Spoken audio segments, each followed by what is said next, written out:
on ne peut pas comprendre l'infini. On doit accepter ce qu'on ne peut pas comprendre. Une fois qu'on a accepté ce qu'on ne pouvait pas comprendre, donc il existe une chaîne dont on ne voit pas le bout, ce que je propose, c'est d'utiliser l'approche des fractales, qui est la même chose finalement, ce sont des chaînes dont on ne voit pas le bout, et qu'on utilise dans les fractales justement ce jeu où en fait on ne sait pas si on est à la première étape ou à l'étape infinie. Parce que finalement ce sont la répétition des schémas. Donc finalement, l'infini est une illusion, dans le sens où on a voulu chercher à percevoir quelque chose de manière tellement linéaire, peut-être trop terre à terre, qu'elle nous paraît infinie. Mais en fait, c'est juste que c'est un phénomène logique. Moi, je le vois ça plus comme étant une boucle. Si on était par exemple persuadé qu'on vivait sur un monde plat et qu'on se disait, eh bien, je vais rejoindre le bord du monde et que je me retrouve à faire le tour du monde, alors je vais avoir l'illusion de me dire, tiens, à l'autre bout du monde, c'est comme chez moi. Donc je vais rentrer chez moi, donc repartir de là où je suis venu, pour les raconter aux autres qui vont me répondre en disant, mais on t'a vu l'année passée et tu nous as dit que le monde était pareil de là où tu venais. Et on va avoir l'illusion d'une infinité si on n'a pas raccordé les deux bouts.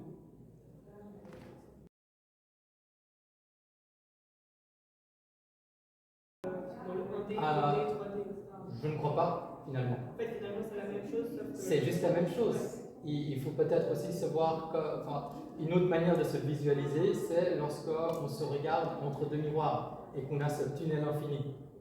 Et qu'il arrive parfois pendant une seconde, on se demande lequel de ces reflets est le moi.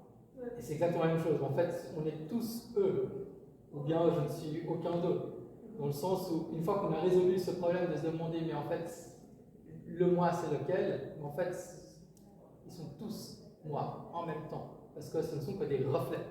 Donc ce ne sont que des déclinaisons, des reproductions d'un schéma existant.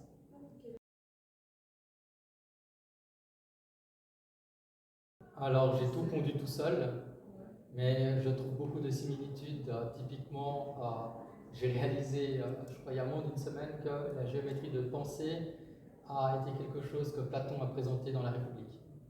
Donc il en parle d'une autre manière.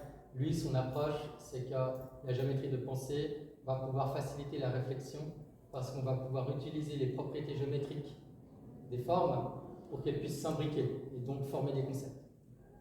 Le parallèle, l'analogie avec les géométries, c'est qu'on va pouvoir justement trouver des compatibilités géométriques entre formes.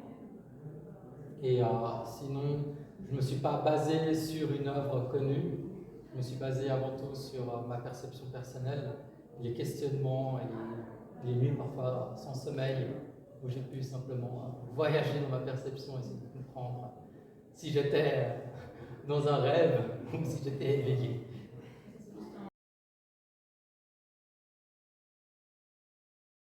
Alors, je propose des séances où il sera question de discuter avec la personne qui vient du système symbolique dans lequel il est. Alors, généralement, étant dans un coin du monde et à une époque où on a à peu près tous la même culture, les symboles ont à peu près toutes les mêmes significations. L'industrie du cinéma exploite énormément ça. Les personnages sont des personnifications de symboles et c'est pour ça qu'ils ont un relief. S'ils ne représentent rien pour le spectateur, alors malheureusement le personnage est plat. On voit aussi que les films qui nous percutent le plus, c'est finalement ces films qui symboliquement entrent en résonance avec notre perception. Et c'est ce que je fais souvent avec quelqu'un qui cherche sa perception, c'est qu'on va d'abord trouver le film qui le fait pleurer. Et on s'est dit, ok, on va regarder ce film et on va se dire, ok, à quel moment est-ce que tu te retrouves être exactement comme dans le film? Et là, on va ressortir les symboles et compléter la cartographie symbolique pour ensuite proposer une navigation.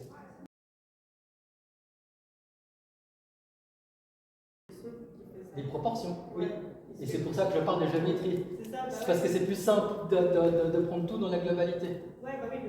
Ça me fait penser aux conférences extraordinaires que Leonard Bernstein avait faites. Il a fait 3 ou 4 conférences qui s'appellent justement the unanswered question, la question pas répondue, où il parle en détail justement de ce langage logique de la mélodie et que ça déclenche en nous une émotion et qu'on peut justement avoir des messages qu'on peut donner au public. Un exemple aussi super marrant, c'était une expérience qui a été menée, je ne sais plus par quel institut de neurologie, où un joueur de piano a donné un concert avec un électroencéphalogramme. Un électroencéphalogramme, c'est un instrument qui va pouvoir détecter l'activité électrique et donc signaler sur un diagramme les zones du cerveau qui sont actives. Et chaque personne du public avait aussi un électroencéphalogramme. Et on a comparé les électroencéphalogrammes du musicien et du public. Et ils correspondent. Et c'est ça qui est fascinant, c'est que le musicien, lui, il est opérateur, il est en train de jouer de la musique, tandis que le public, il est dans un autre état. Lui, il est en train d'écouter, il est passif. Pourtant, les cerveaux vont se synchroniser sur le même fonctionnement. C'était un exemple pour illustrer ce que vous disiez, justement.